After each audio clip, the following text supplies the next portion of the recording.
We're back. After Barack Obama was elected the first African-American president in history, some people thought you might see a lot more African-American candidates running statewide for governor and senator. But it hasn't really happened, and why not? Errol Lewis is radio talk show host for WWRL up in New York City and a columnist for the Daily News. And Kweisi Mfume is a former Democratic congressman from Maryland, former president of the NAACP, and he also ran for the Senate in 2006. I remember that well. I did vote for you, sir. So let's go to that. Not that it mattered. Let's go to this big question. I want to go to Errol Lewis up there. You're right about politics, and I want to know what you think of this. This number hasn't gone up much. Right now, we have one U.S. senator who's African-American. He was appointed. That's Roland Burris out in Illinois, who replaced the president out there. We've got David Patterson, who moved up from lieutenant governor. He's governor of New York, but he's getting sort of pushed out. And DeVal Patrick, who's making something of a comeback.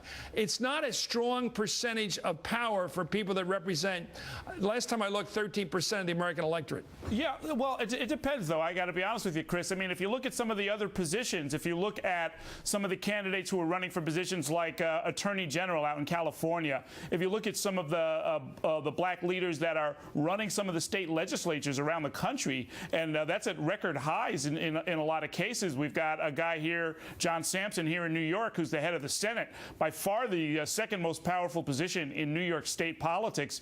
They're doing okay. They're just kind of bubbling up, I think, as they go through their political careers.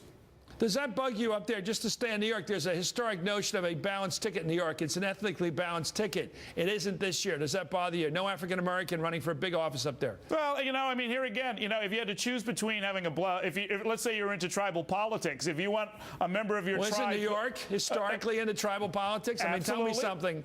But if you have to choose between lieutenant governor and the leader of the Senate, it's not even close. And so the fact that you've got a black guy who's running the state Senate ought to satisfy people who are in the know.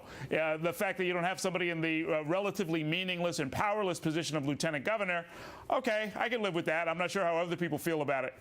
Well, let's talk about the country outside of New York. New York's a big state, but let me ask you about Congressman. What do you think? Well, how's the community doing in terms of pushing that ceiling? I think a lot of people had erroneous, mislaid perceptions that after 2008, immediately we're going to see a huge influx of candidates and a huge influx of successful elections. It just doesn't work that way. I mean, I don't think the president's coattails are that long. Artur Davis in South Carolina, in Alabama is an exception, or at least an example of that. And I think more than anything else, Chris, what we're seeing is actually a fallback. I don't think there's a deep bench for candidates to pop up for statewide elections. And since Reconstruction, which has been 130 years, there have only been 3 African Americans elected to the Senate and 2 to a governorship. That's 5 in 130 years. How much of it is the problem if you represent an inner city district for, say, 5, 10 years, and you're working your way up to go statewide? If you're a white candidate and you represent a suburban district, you can easier make that transition to represent statewide. But if you're representing a liberal district in the big city with all kinds of economic need and you vote straight, you know, ADA liberal, then you say, oh, I'd like to be senator from the state or governor. Is that a harder transition? It's hard enough as it is. If the state's not liberal, it's even harder. I mean, people are going to base you on your previous votes and your record. And so if you're trying to expand that, you've got to graduate. You were trying to do it. I did do it. I mean, I fell 18,000 votes statewide in 2006, coming from a very urban district in Baltimore and running throughout the entire state. It's hard, but it can be done. The difficulty, I think, more than anything else, is that we don't have enough candidates ready to step in and to make that next step. Well, let me look at a couple of guys now, Congress people. I shouldn't be so familiar with them, but they're U.S. Congress people who are making risky moves this year that don't look too good right now. Artur Davis was running, as we mentioned him, in Alabama from I assume a safe congressional seat going statewide for governor. He made an amazing concession speech. He said just recently, I'm getting out of the business. I'm not too good at this. And now we got Kendrick Meek, who's not doing well. Errol, let's talk about him in Florida, one of the really important states now, Florida. He's fading down there. You got a wealthy self-financer, we had him on last night, who's challenging him. And you got Charlie Crist really moving off to the left, getting labor support, teacher union support. Clearly, it seems to me, I'll just say clearly, I think that's what he's up to, going to organize with the Democrats if he wins. That's a squeeze that these people are giving up. They're risking safe seats in the U.S. Congress, life seats to run statewide and then getting whacked. Yeah, well, look, it's a plausible plausible thing to do with your career. You know, you may not want to sit around in the House for your whole life and be one of 435. He's going for it. I'll tell you one thing.